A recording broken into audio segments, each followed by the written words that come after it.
and welcome to the Cultivating Calmness Podcast. Today, I want to talk about the exciting ACA conference that is coming to Ohio, and not just Ohio, but Columbus, where I am located, here in a few short weeks. In April, from the 9th to the 11th, the ACA, the American Counseling Association, will be here in Columbus, Ohio, at our convention center for several days of counseling, networking, and uh, um, promotion, sessions, trainings, all of the things. And I have attended several national conferences over the years, but I've never attended the ACA conference. And so I am actually really excited to attend this year's ACA.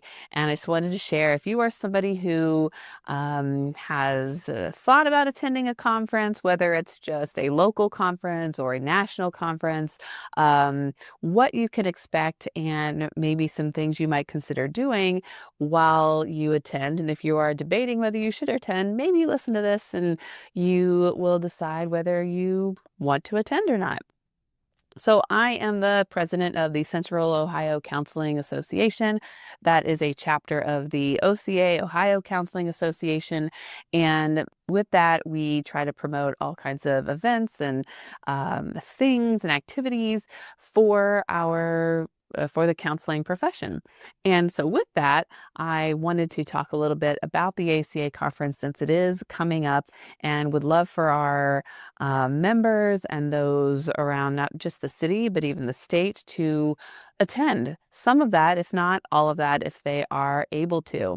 And what makes again, I've never attended the ACA conference, so I can't say specifically what may be happening down at the ACA conference, but I have attended grief conferences and in different cities around the country. And one of the things I like best about going somewhere else is that you get to potentially explore that place that you're in. Now, depending on how much you want to get into your conference. So you can be the person, who I have definitely been, who is like, well, I'm paying for this conference. I'm going to this conference. I'm going to get everything out of it that I possibly can. So if there's 6 sessions a day, I'm going to every session. I'm not going to miss one. And I'm going to do that however many days it lasts. And I'm only going to take the breaks that they give me to take. And I've definitely done that. And I think there are pros and cons to doing things that way. So, going to every possible session that you can. If you're paying a lot of money, you as a clinician, we're typically, part of that is paying for CEUs. Those are the clinical hours that we need for education that we have to turn in to show that we've gotten our continued education. That's what that stands for, that are required for our license. So, if I'm paying several $100s, and those are sometimes the cheaper ones, sometimes they're, a lot more. I want to make sure that I'm getting the courses that I'm paying for. So totally understandable. But sometimes it can be a lot of information. You're picking and choosing which sessions you want to go to because they sound interesting to you. Maybe you're trying to learn more about that subject. Maybe you already know about that subject and you're trying to educate yourself more, just have a refresher. Maybe somebody is presenting on that subject. Lots of different reasons that you may attend a specific session. And so that's a benefit, is, you're getting your CEUs, you're learning a lot. One of the downsides is it can be very exhausting, just mentally exhausting. You're sitting in a room for an hour and a half long session, and you're taking all this information in, and it may seem like, well, I didn't do much, but it takes a lot of mental energy, to sit through that and take notes. I'm usually trying to take notes so I can recall what it is that I was learning. And, you're not getting much of a break, so you're not necessarily getting to meet other people who are there. You may have some interaction with them in the interchange between sessions, but you may not be really having a lot of in-depth conversations unless those are like involved in the session, which a lot of them don't end up being like hands-on. Some are, if that's what they are advertising that they're doing. So, that would be the downside to hitting every session, that you are paying for and not taking any breaks. I've seen people talk about and experience, going to sessions and going to conferences, and you maybe skip a session or two, or you don't necessarily go to all of them. Maybe you plan to go to them, but then you meet somebody and you have a conversation and you just decide to, skip a certain session. Or you sleep in, or you do something in the morning or in the evening instead of going to those early morning sessions or those later evening sessions. And you can get that benefit of networking and, forming new friendships and making those new connections and, just building and establishing, your network and who you are and, with some of the community, which you wouldn't really be doing if you were in all the sessions because you're not going to be talking and communicating. So different ways of looking at how to attend a conference. And I wouldn't say there's one right way or one wrong way to do it. I personally want to take in as much information as I can, but I also want to try to attend some of those extra events. So oftentimes what I have seen in, especially like the bigger conferences, some will have an app or some kind of usually an app now.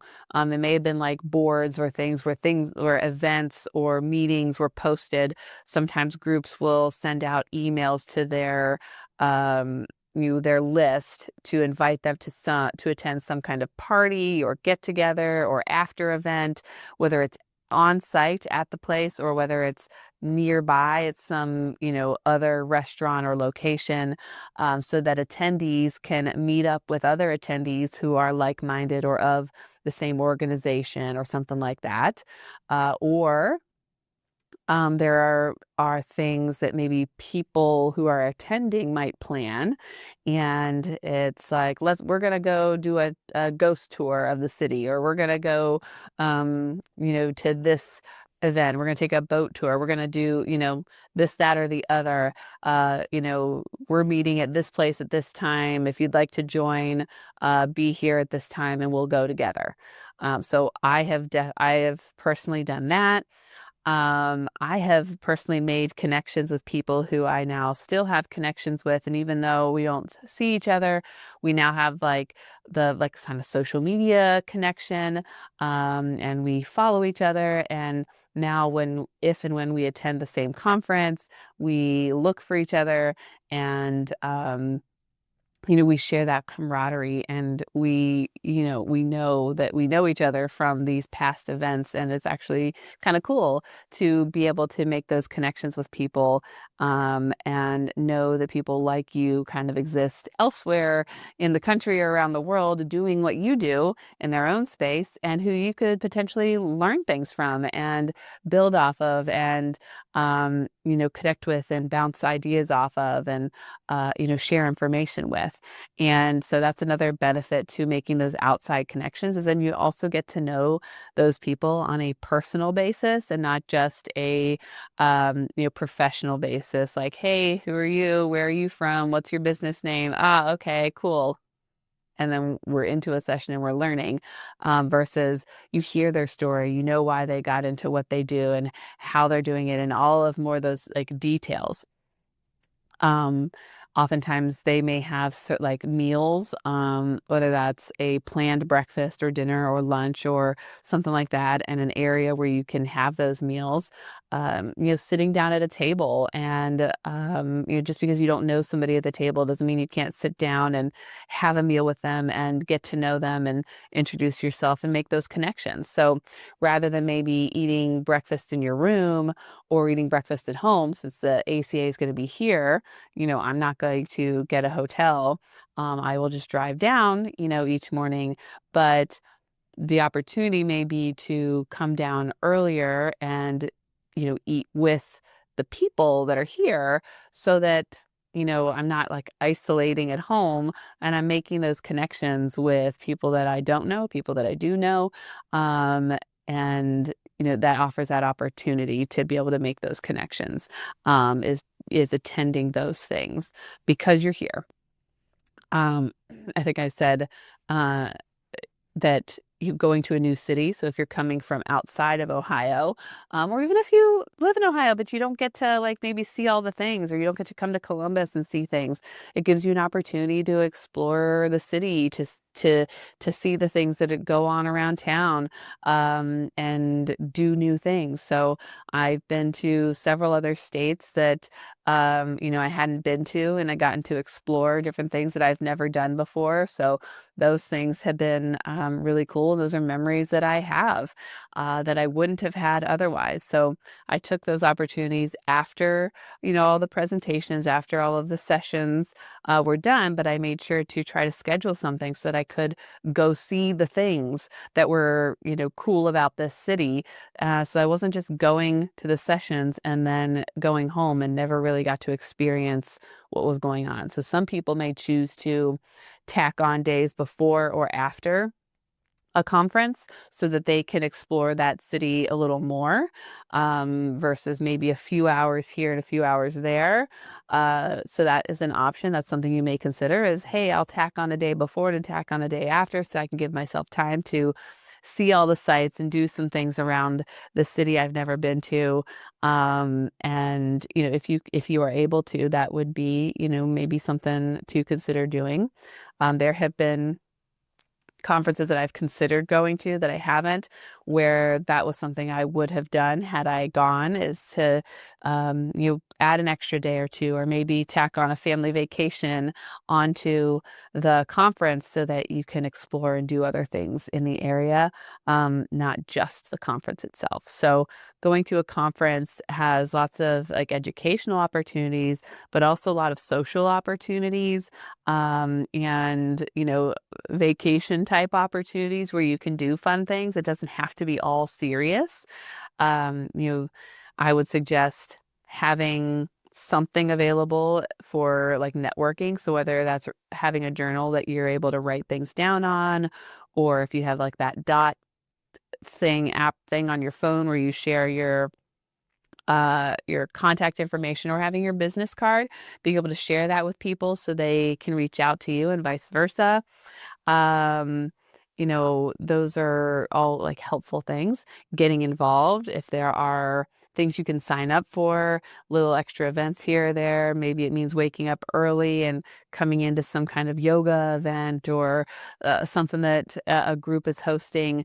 Maybe it's some organization you're a part of, but you never really do anything with them. Maybe you now show up because, hey, they're having a group meeting at some point during the conference.